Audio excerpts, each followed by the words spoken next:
Hello everyone. इस video में हम देखने वाले हैं पास्ट एंड डेफिनेट टेंस का ही ये पार्ट 2 है, जिसमें हम देखने वाले हैं उसके नेगेटिव पैटर्न को। तो देखिए, जो हम टेंस को पढ़ रहे थे सिंपल पास्ट टेंस यानी कि पास्ट एंड डेफिनेट टेंस, इसके पहले पार्ट में पढ़ चुके हैं और इस वीडियो में हम देखने वाले हैं इसके सेंटेंस पैटर्न को यानी कि नेगेटिव, इंट्रोगेटिव। जैसे देखिए दिया है सेंटेंस पैटर्न यानी कि वाक्य संरचना फॉर नेगेटिव, नकारात्मक वाक्य के लिए। जैसे बच्चे पैदल स्कूल नहीं जाते थे, यानी कि जब किसी वाक्य में, हिंदी वाक्य में अगर नहीं का जिक्र हो जाए ना, तो उसे हम नेगेटिव कहते हैं। जैसे बच्चे पैदल स्कूल नहीं जाते थे, जैसे नहीं का जिक्र अगर हो गया तो इसे हम कहते हैं नेगेटिव।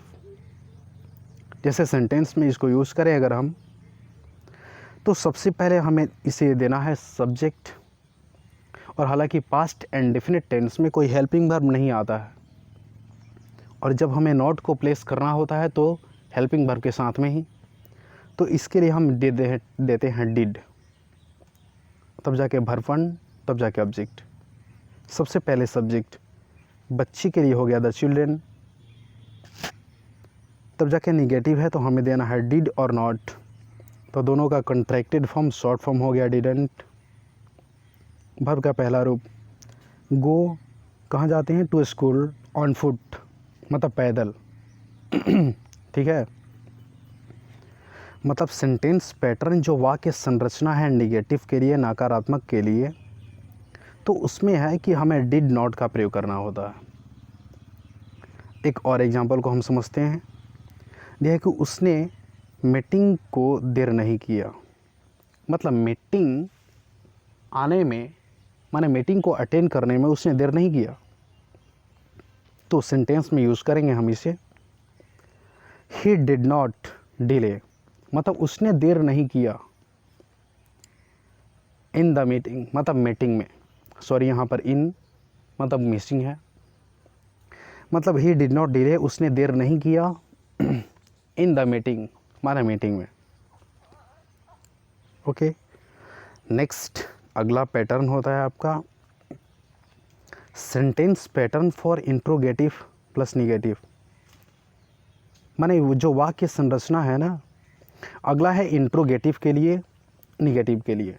निगेटिव यानी कि नहीं का जिक्र हो जाए, और इंट्रोगेटिव हम उसे कहते हैं जो प्रश्न सूचक वाक्य होता है। प्रश्न सूचक वाक्य यानी कि इसका पहचान होता है कि ये वाक्य क्या से शुरू होते हैं।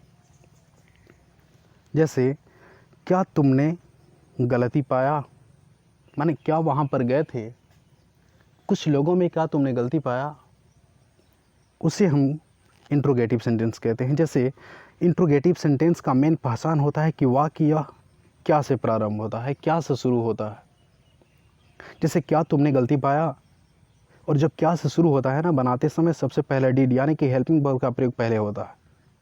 जैसे डिड सब्जेक्ट हो गया आपका यू, निगेटिव नहीं है इसीलिए हम नॉट को प्लेस नहीं करेंगे। वर्ब का पहला रूप नोटिस द फॉल्ट, माने क्या तुमने गलती पाया, तो did you notice the fault, क्या तुमने गलती पाया। मतलब इंट्रोगेटिव का मेन पहचान होता है कि वाक्य क्या से प्रारंभ होते हैं, और जब क्या से शुरू होंगे ना, तो उसे हम डिड से बनाना शुरू करते हैं।